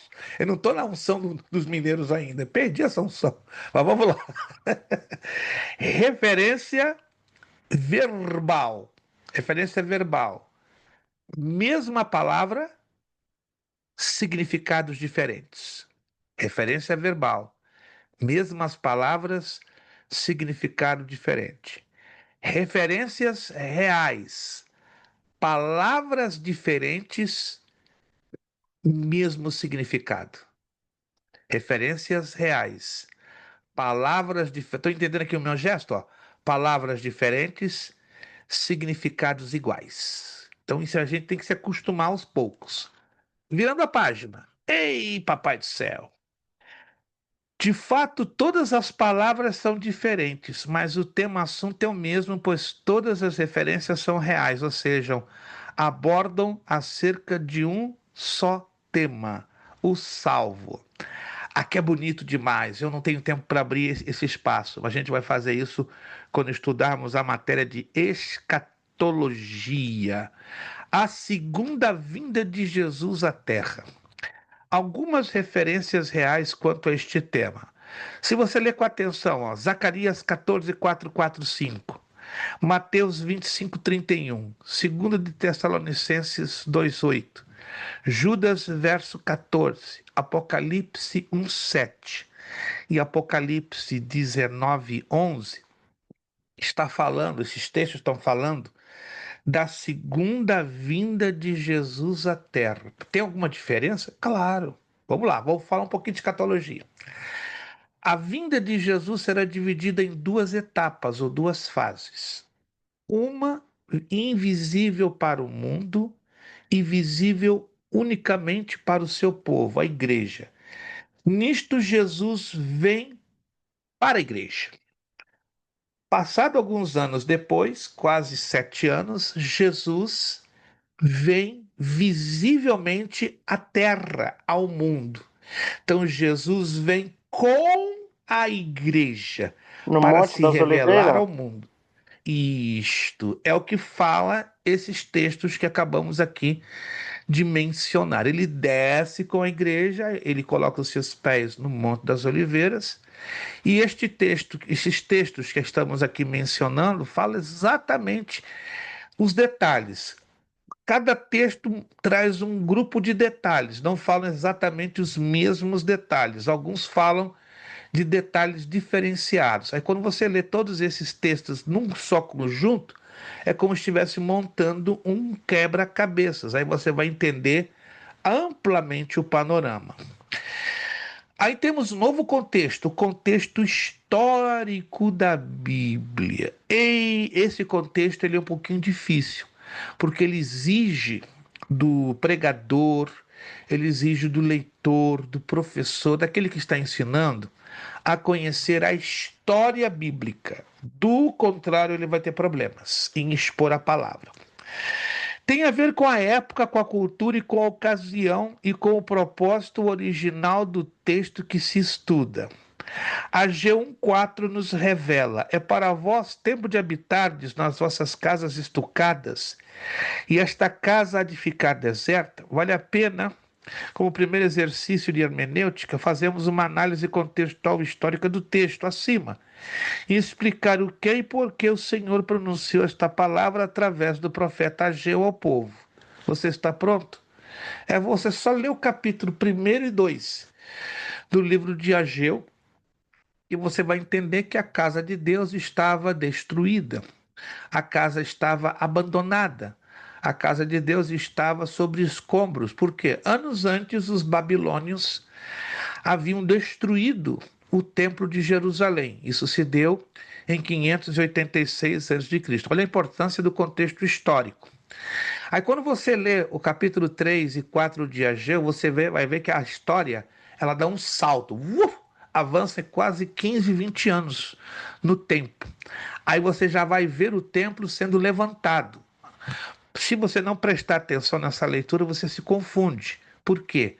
Porque Ageu começa mostrando o templo destruído, mas Ageu termina, o livro do profeta Ageu mostra o templo já edificado e reinaugurado. Aí é o templo de Zorobabel, que é reconstruído e inaugurado em 516 antes de Cristo. Esse templo, 300 anos depois, um pouquinho mais de 300 anos, ele é remodelado pelo rei Herodes, o Grande. Levou 46 anos para ser remodelado. O templo este que Jesus entrou, que Jesus conheceu e que Jesus disse: em 3 dias derribarei esse templo. Mas ele estava falando, olhando para o templo, mas falando do corpo dele, que ele morreria em 3 meses, em 3 dias e seria ressuscitado. Mais adiante ele diz, né? Não ficará pedra sobre pedra. Aí Jesus estava profetizando que quase 42 anos depois, o templo de Herodes e de Zorobabel seria destruído pelos romanos em setembro do ano 70 depois de Cristo. E esse templo hoje existe? Não, mas breve será levantado através de um acordo de paz entre árabes e israelenses. Aí se levantar o terceiro templo judaico, uau, que é o templo da tribulação. Então tudo isso tem que ser avaliado, irmãos. Por isso que Ageu 2:9 ele é pessimamente interpretado. A glória da última casa será maior do que a primeira. Casa aí é o templo. Última casa está falando do último templo de Jerusalém. A glória da primeira casa é a glória do templo de Salomão. O templo de Salomão, nós aprendemos em 2 de Crônicas 7, 1, 2, 3, que a glória veio sobre o templo de Salomão, depois que ele acabou de orar. Mas no segundo templo, o templo de Zorobabel, não vê essa glória. E muito menos no terceiro templo, o templo do anticristo. Mas esta mesma glória, muito maior ainda, que veio no primeiro templo, no templo de Salomão, vai descer no quarto templo, o último, que é o templo do milênio, que Jesus será introduzido lá dentro como Rei de Reis e Senhor de Senhores. Então, esse é o problema da interpretação de Ageu 2:9. Letra B, para nós terminarmos e corrigir os exercícios. O que é estritamente cultural no Novo Testamento não tem aplicação a partir do século I o fechamento do cânon do Novo Testamento. Desde então, o que permanece no texto bíblico é a mensagem da palavra de Deus para todos os tempos. Por isso que os 66 livros foram fechados e foram denominados de canônicos. Você vai encontrar algumas verdades históricas, preste atenção, nos livros apócrifos. Não é errado você ler os livros apócrifos. Tem gente que diz, tem pastor que diz, não, é pecado ler os livros apócrifos, é pecado ler os livros deuterocanônicos. Não, ele tem conteúdo histórico, alguns deles é só história, e alguns lendas e ficção. Mas para nossa edificação espiritual não serve de nada, porque o que tinha que ser inspirado já foi inspirado entre Gênesis e Apocalipse. Daí o cânon se fecha. Agora é interessante, tem pregadores que lançam mão desses recursos, né? Fazem menção, por exemplo, do livro de Enoque, do Evangelho segundo Nicodemos, mas com certa cautela para deixar bem claro para quem ouve. Não, isso aqui é uma menção histórica ligada a este livro apócrifo que traz um certo paralelismo a nível de comparações, mas nunca usar a menção de um livro apócrifo para aplicação espiritual, porque não tem aplicação espiritual. Alguém está me entendendo, irmãos? Os livros apócrifos não têm aplicação espiritual, mas para fazer ilustrações e comparações é válido. André. Pastor, a gente vê muito, por exemplo, a santidade de Enoque, né? E andava Enoque com Deus, só que ficou no ar aí, portanto, não tem mais algo. E é válido passar na história de vida dele que ele era uma santidade, portanto, Deus até o tomou, né? Yes. Como é que o senhor me explicaria que é apócrifo também o livro, né? Como é que o senhor me explica aí? Quer um presente? Não um presente de grego, um presente que o irmão vai ter aqui, ó, com muito carinho, dedicar tempo para lê-lo e estudá-lo. Depois que o irmão lê e estudar, me joga todas as perguntas que o irmão precise. Eu vou dar de presente para o irmão, daqui a pouco, em PDF, o livro de Enoque. Ok. Agora vai devagar. Assusta. Tem uns negócios que não bate. Não bate com a escritura. Agora, tem alguns pontos estranhos e curiosos que se encaixam direitinho com o livro do Gênesis. Tanto que Judas, nos versos 9 e 14, ele extrai 100% do conteúdo do livro de Enoque. Aí houve uma permissão de Deus que Judas lançasse mão dos versículos 9 e 14, que são partes exatas do livro de Enoque, para fazer menções de comparações e encaixe de conteúdo, de contexto. Isso não quer dizer que o livro de Judas não seja canônico. Ele é canônico, porque um dos critérios que Esdras e Neemias, se você não sabe disso, anote. Foram Esdras e Neemias que foram dirigidos por Deus para criarem os conceitos ou os critérios de avaliar qual o livro é e qual o livro que não é canônico. Então, Esdras e Neemias gastaram mais de 40 anos, 45, 48 anos, traçando, né, as regrinhas para determinar quais os livros da Bíblia, pelo menos do Antigo Testamento, até aquele momento, né? Os do Novo Testamento, aí passa por um outro critério, da parte dos apóstolos. Mas os livros do Antigo Testamento passaram pelo crivo de Esdras e Neemias, curiosamente, tá? Agora, no Novo Testamento também houve um crivo, que já não é mais da parte de Esdras e de Neemias. Mas esse crivo, curiosamente, né, permitiu com que Judas mencionasse o versículo 9 e o versículo 14. Não que o fizesse do livro de Enoque, compreende, André? Canônico. É uma menção para ver o quê? Um encaixe no contexto histórico do que Judas está se referindo. Aí tu vai perceber isso. Então eu vou te mandar esse livro em PDF. Se algum aluno tem interesse também no livro de Enoque, me fala que eu mando em PDF no seu privado.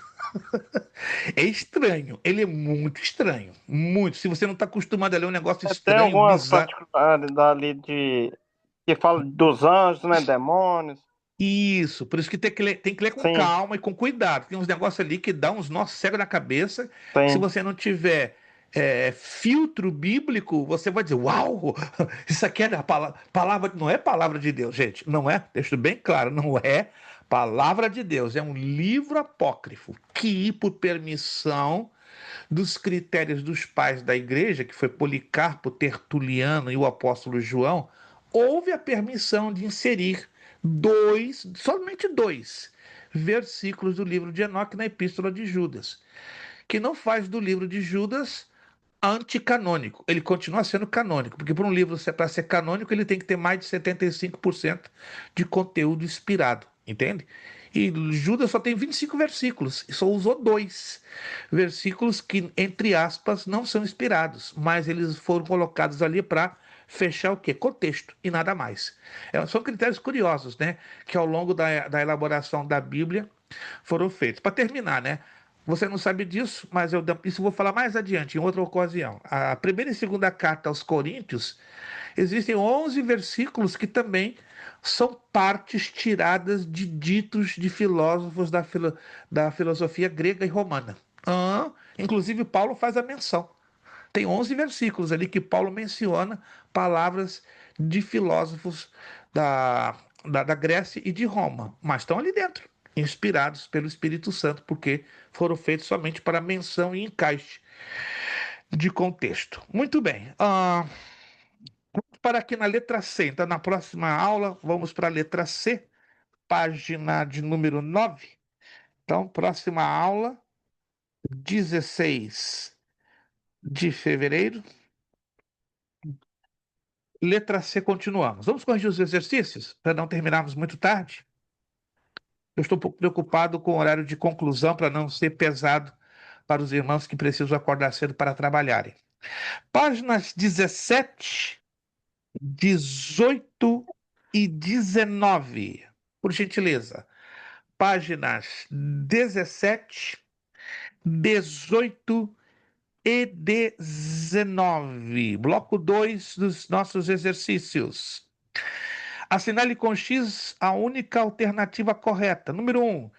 Gêneros literários da Bíblia. Atenção, aqui tem uma pegadinha. Vamos ver quem cai nessa pegadinha e quem não cai. Qual é a letra? E C de casa. C de casa. Número 1, C de casa. 2. Livros que contêm revelação. Qual é a letra?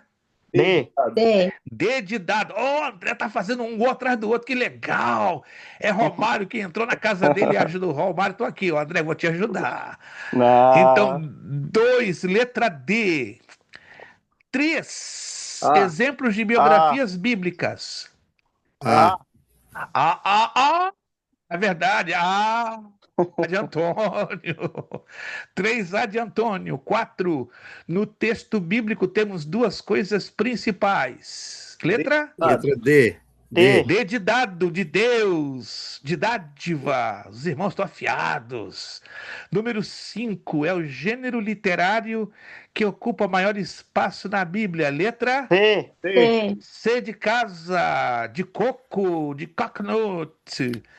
Quem se perdeu? 1, letra C de casa. 2, D de dado. 3, A de Antônio. 4, D de dado. 5, C de casa. Aqui tem pegadinha. Marque com C para certo e E para errado. Número 1. O exegeta, às vezes, deve ser um atento observador do texto bíblico. Certo ou errado? Errado. Errado! Tem que estar sempre ligado. Errado! 2. As línguas, os idiomas originais do texto bíblico são o latim, o aramaico e o grego. Certo ou errado? Errado. Errado. Erradíssimo, porque hebraico, aramaico e grego koiné. Então, 2 está errado. 3. A morfologia estuda as palavras combinadas na frase. Certo ou errado? Errado. Errado. Errado, porque estuda as palavras isoladas. Número 4. Texto provém do latim textus, que quer dizer corrente. Certo ou errado? Errado. Errado. Errado, porque o significado é tecido ou tela. E o número 5, o texto bíblico é o fluxo normal da comunicação escrita. Certo ou errado? Certo. Certo. Aí tá certo. Então, 1, 2, 3, 4 erradinhas. 1, 2, 3, 4 erradinhas. Só o número 5 que está certa. Virando a página para fechar tudo. Relacione a coluna A de acordo com a coluna B. Eu dou um número e você me dá a letra. Número 1, letra A. A. A de Antônio. 2, letra C. C. C. C de casa. Número 3, letra D. D. D de diamante. E número 4, letra B. B. Hoje vocês fizeram gol direto. Rapaz, na aula passada eu fiquei preocupado, né? Bola toda hora saindo para fora. Pá, pá, pá, pá. Mas graças a Deus, o Espírito Santo, o treinador, trabalhou maravilhosamente. Trabalhinho Amém. de casa. Eu não vou deixar vocês sem trabalhinho de casa, é ruim. Vocês têm trabalhinho de casa. Aonde? Lá na frente. Páginas 27, 28, 29 e 30. Que isso, pastor? Você vai nos matar? Não. É para você ficar animado. Vou repetir. Páginas 27, 28, 29 e 30. Isso obrigará você a ler adiante. Se não ler adiante, você vai ter, obviamente, dificuldade em fazer os exercícios do bloco 3. Na verdade, na prova, não serão todos os blocos que vão cair. Eu vou selecionar um número X, vou limitar o número. Aí, em cima desse número de blocos, podem ser 2 blocos apenas. Ou pode ser um bloco, entende? Não vão ser mais de...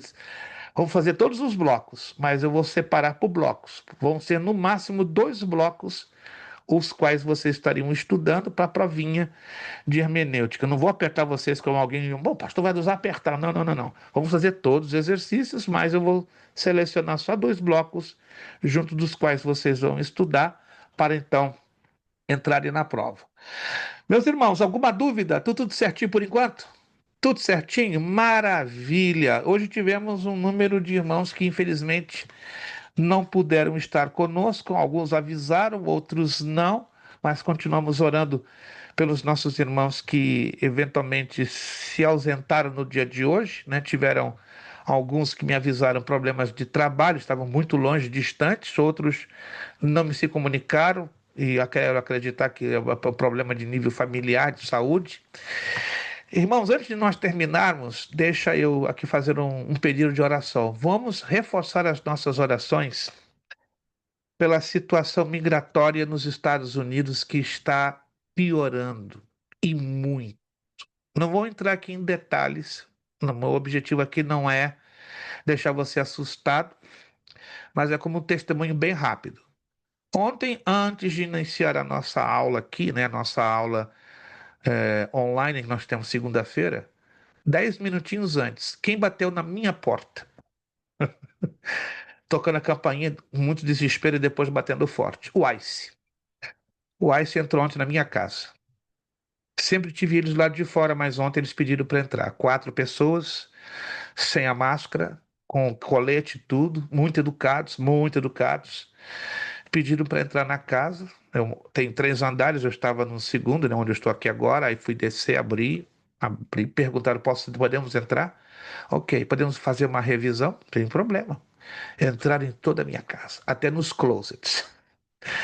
Perguntaram pelo meu filho. Ah, você sabe que eu tenho filho? Tem. Está trabalhando. We know about. Ok. Aí sentei na sala, perguntei: o que eu posso lhe ser útil? Estamos procurando fulano e fulano, os meus vizinhos da esquerda e da direita aqui no nosso condomínio, né? Um vizinho do lado esquerdo, que é hispano, se mudou há 5 meses, e um vizinho do lado direito, que é um brasileiro, se mudou há 2 meses. Você conhece eles? Sim. Sabe alguma coisa sobre eles? Olha, que eu saiba, eu acordo cedo, caminho, e vejo eles também acordarem muito cedo. Você vê eles há algum tempo? Já há umas 2 semanas não vejo nenhum nem outro. Então, eles estão bem perigosos, bem complicados. Mas aqui, pelo menos conosco, na nossa experiência, tudo tranquilo, graças a Deus. Minha esposa ficou um pouco nervosa, mas calma, tranquila. É. E uma das pessoas, um dos agentes, estava sentado com um tablet inclinado, né, ligado. E eu, de canto de olho, eu falei: caramba, uma foto minha. Uma foto minha. Eu falei: não tem jeito. Ele sabe exatamente aonde estão entrando e quem são as pessoas. Aí, antes de saírem, né, um dos, eu acredito que era o mais velho de todos, disse: be easy, you're good, everything is okay with you, you are covered. E eu ainda estou em processo, irmãos. Eu ainda estou em processo. Aí eles foram embora, agradecer a Deus: Senhor, muito obrigado. Irmãos, quero dizer o seguinte: quem tem que ficar nesse país pela vontade de Deus vai ficar. Não adianta você ficar desesperado. Desesperado. Estou em processo. Estou totalmente indocumentado. Irmãos, é Deus quem nos guarda. É Deus que coloca as suas poderosas. Então, se vocês quisessem ter uma ideia, esse podia. Meu advogado hoje me falou: sabe qual é o lugar mais exposto para uma pessoa ser pega pelo ICE? Aeroporto. Todo fim de semana eu estou em 2 aeroportos diferentes por causa do meu trabalho. Talvez alguns de vocês não sabem. Todo fim de semana eu estou viajando para lá e para cá, dando aulas nos presenciais. Eu tenho falado com Deus: Deus, se é para eu ir embora, eu já tinha ido embora há muito tempo. Que eu estou no lugar mais exposto possível, que é aeroporto. Mas até aqui nos tem ajudado o Senhor. Estou dizendo essa palavra para animar você, irmão. Aconteça o que acontecer, do Senhor é a terra e a plenitude. Amém, irmãos? Quantos creem que do Senhor é a terra e a plenitude? Quantos creem na proteção de Deus na sua vida? Então, nada de desespero, nada de angústia. Ah, pastor, estou indocumentado. Não tem problema. A documentação vem lá de cima. Ele que guarda você. Eu estou no processo. Não tem problema. Ele guarda. Irmãos, vamos colocar isso no nosso coração. O momento é difícil. O momento é de angústia. Mas é o momento que vai ser definido quem são os que creem e aqueles que não creem. Quem crê vai ver a glória de Deus. Quem não crê vai ter surpresas. Vamos orar agradecendo a Deus e vamos orar por todos os nossos irmãos e os que não são irmãos, por todos os imigrantes, para que Deus tenha misericórdia, estenda as suas mãos e interfira nessa ação do homem, que é para prejudicar. Mas esta terra tem dono. Não é o senhor presidente atual, mas é o Senhor dos exércitos. Ele é o dono desta terra. Vamos orar e agradecer a Deus e apresentar essa situação de oração na presença do nosso Deus. Senhor Deus e Pai, agradecemos a Ti por esta aula, pela Tua presença, pelo Teu Espírito, pelo Teu cuidado em cada uma de nossas vidas, pela Tua palavra que cada dia mais nos ilumina, nos Abre a mente, nos dá entendimento, nos ajuda a te conhecer mais ainda. Queremos te pedir, ó Deus, pela essa situação migratória que está esmagando os Estados Unidos da América, causando terror, causando medo, causando angústia. Senhor, tu sabes de todas as coisas. Senhor, nossa confiança não está nos advogados nesta terra, nossa confiança não está nas autoridades. O homem falha, o homem fracassa, o homem promete e não cumpre, mas o Senhor protege, o Senhor cuida, o Senhor nos cerca, aleluia. Por isso eu quero orar por todos os nossos irmãos, documentados, indocumentados, que estão em processo. Entra com uma providência, Senhor, expulsa o espírito do medo, o espírito da aflição que está afogando e fazendo naufragar a fé de muitos, ó Deus. Em nome de Jesus, aumenta a nossa fé crendo que o Senhor tem cuidado de nós. Aumenta a nossa fé. Diz a tua palavra, o Senhor guardará a tua entrada e a tua saída desde agora e para sempre. Continua guardando a entrada e a saída dos meus irmãos, do teu servo Francisco, da tua serva Flávia e a sua família. Deus, continua estendendo as tuas mãos na vida do meu irmão Kelson, do meu irmão André, Alabaxubi, cantada Mecheia. Guarda, Senhor, poderosamente Ricardo, a sua esposa. Guarda Jonathan, guarda a irmã Gleice Kelly. Guarda os nossos irmãos que não estão aqui. Guarda toda a tua igreja na face da terra e neste país que está vivendo momentos de grande angústia. Espírito Santo, a tua proteção está sobre cada um de nós. E Deus, na sua vontade, só permitirá quem Ele quer para estar aqui. Mas nós confiamos que o Senhor tem plano. O Senhor tem propósito com a comunidade brasileira. O Senhor tem planos com a igreja que está aqui te servindo já há anos. Aleluia. Por isso, Espírito Santo, aumenta a nossa fé. Aumenta a nossa fé. Aumenta a nossa fé para crermos que Deus é o Deus do impossível. Ele vai mexer em processo que está engavetado. Ele vai trazer à tona situações que não estão resolvidas. Ele vai legalizar no meio do caos. Mesmo no meio do caos, vai haver legalizações. Deus vai trabalhar, vai ser ação não no homem, mas ação de Deus. Tudo está parado, tudo está se travando, mas aí que Deus vai mostrar a sua mão e o seu milagre. E aqui nós vamos ouvir milagres de servos e servas teus. Senhor, pastor, meu processo estava travado, recebi carta de deportação, mas o Senhor mudou meu cativeiro, mudou tudo. E Deus tem esse poder e Ele o fará para a glorificação do seu nome. Muito obrigado. Entregamos tudo agradecidos aos teus cuidados, no bendito nome de Jesus. Amém. Ó, pastor. Quantos dizem amém? Quantos creem na vitória? Se você não crê na vitória, lembra, eu estou colocando o seu nome todo dia. Está aqui a listinha de cada um de vocês. Eu apresento todos os dias, não que eu seja melhor do que vocês, não. Mas Deus vai operar milagre, ó. Abraça o teu milagre, porque Deus vai fazer coisas que você não está esperando ou mesmo imaginando. André, para terminar, André.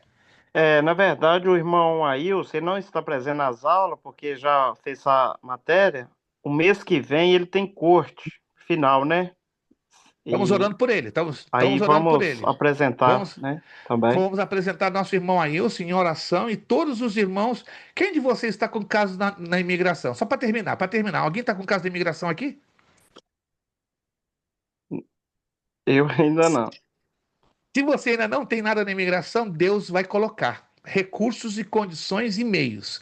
Creia, está tudo complicado, mas não nas mãos do Eterno de Israel. Vamos para o nosso lema e agradecer com coração alegre, porque o Senhor vive, Ele reina e Ele vai mostrar o seu poder na nossa vida e Deus vai ser glorificado. Seriedade. Compromisso. Disciplina. Seriedade. Compromisso. Disciplina. Seriedade. Compromisso. Disciplina. É necessário que ele cresça e que eu diminua. É necessário que ele cresça e que eu diminua. É necessário que ele cresça e que eu diminua. E a Deus damos o quê? A honra, a glória e o poder. Beijão no coração de vocês, a vitória é sua, a vitória é nossa. pelo poderoso nome de Jesus. Abençoe a terça-feira, vitoriosa semana. E próxima terça, dia 17, estaremos aqui com a 6ª aula dessa matéria que ainda vai dar volta na nossa cabeça. Muito obrigado, Deus os abençoe. A paz de Deus, que excede a todo entendimento, guarde as vossas mentes e corações em Cristo Jesus. Filipenses 4:6. Deus os abençoe, a paz do Senhor. A paz a todos.